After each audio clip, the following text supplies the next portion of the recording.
بسم اللہ الرحمن الرحیم۔ پیارے دوستو السلام علیکم۔ دوستو آج کی اس ویڈیو میں ہم بتائیں گے اللہ پر بھروسہ کرنے کا انعام کیا ہے۔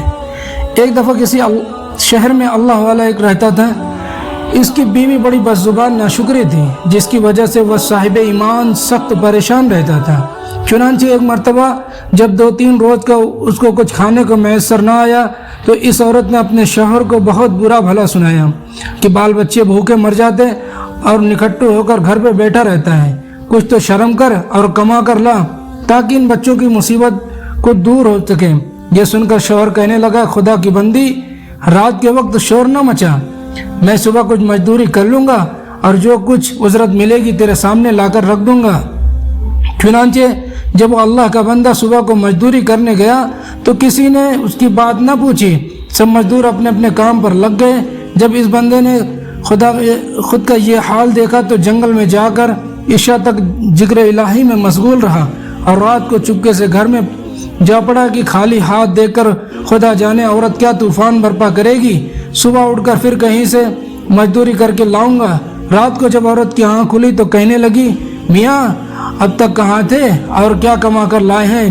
اس نے جواب دیا کہ میں نے جس کی مزدوری کی ہے وہ بڑا رحیم و کریم ہے، اس نے کل کو مزدوری دینے کا وعدہ کیا ہے۔ اس پر عورت چلا کر کہنے لگی، ہمارے بال بچے بھوکے مر رہے ہیں اور آپ وعدہ کیے پھرتے ہیں۔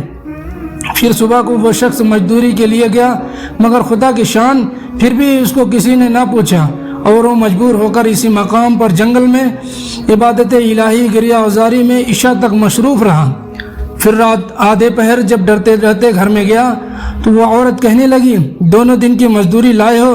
اس بیچارے نے گھبرا کر کہا، آقا نے کل 3 دن کی مزدوری دینے کا وعدہ کیا ہے۔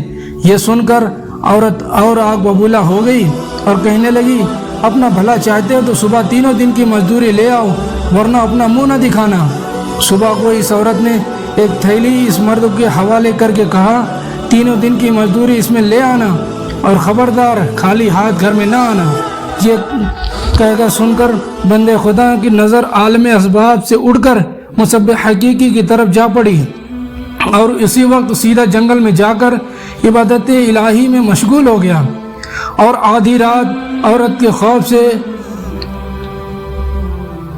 تھیلی میں ریت بھر لایا، رات ہلے سے گزر جائے گی اور عورت کی بدزبانی سے بچ جاؤں گا، مگر جس وقت گھر کے دروازے پر پہنچا عورت کا ڈر اس قدر غالب ہوا کہ خدا جانے آج کیا آفت برپا کرے گی، اس لیے اس نے تھیلی ڈال کر واپس جانے کا ارادہ کر لیا۔ مگر اچانک گھر میں سے ایک ایسی خوشبو نکلی جیسے دل و دماغ کو معطر کر دیا اور وہ عورت خوش ہوتی ہوئی گھر سے نکل آئی۔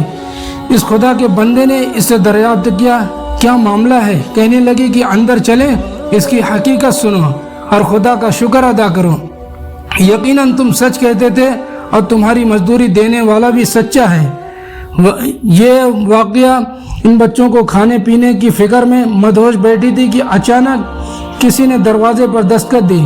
میں جا کر دیکھے تو ایک سفید پوش دروازے پر کھڑا کہہ رہا ہے، لے اپنے شوہر کی 3 دن کی مزدوری لے لے اور اب اس کو پریشان نہ کرنا اور اس سے کہہ دینا کہ جس قدر تو نے مزدوری کی تھی اس قدر اجرت مل گئی، زیادہ کرتا تو زیادہ پاتا، آئندہ اس بات کا خیال رکھنا۔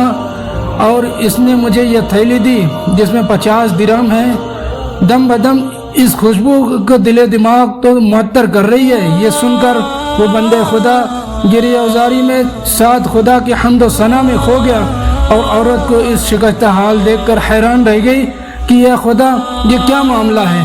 خوشحالی میں یہ پریشان حال کیوں ہے؟ چنانچہ جب یہ ہوش میں آیا تو اس نے بتایا، ناشکر عورت، حقیقت یہ ہے کہ 3 دن میں نے کسی کی مزدوری نہیں کی بلکہ سارا دن عبادت الہی میں مشغول رہا۔ رات کو آ کر تیرے خوف سے یہ ہلا کر دیتا تھا کہ آقا نے کل مزدوری دینے کا وعدہ کیا ہے، مگر میرے مالک حقیقی نے اپنا غلام کو سچا کر دکھایا اور تیری رات کے دن کی آفت سے مجھے نجات دے دی۔ اس پر میں نے جتنا بھی اس کا شکر ادا کروں کم ہے۔ دیکھ، آج اس تھیلی میں تیرے ڈر سے ریت بھر کر لایا ہوں، تو اس کو خالی کر لے اور ریت کو پھینک دے۔ جب اس کی بیوی نے چاہا کہ تھیلی خالی کریں تو دیکھتی ہے کہ وہ تھیلی میں ایسے جواہرات سے بھری ہے جس میں تمام گھر روشن ہو رہے ہیں۔ یہ دیکھ کر اس اللہ کے بندے نے اپنی تمام عمر خدا کے شکر گزاری میں گزار دی۔ تو دوستو ہمیں یہ سبق ملتا ہے، جو بندہ اپنے خدا پر بھروسہ کر کے اس کے اطاعت اور فرما برداری میں مشروف رہتا ہے، اسی طرح اللہ تعالیٰ اس کو غیب سے مدد کرتا ہے۔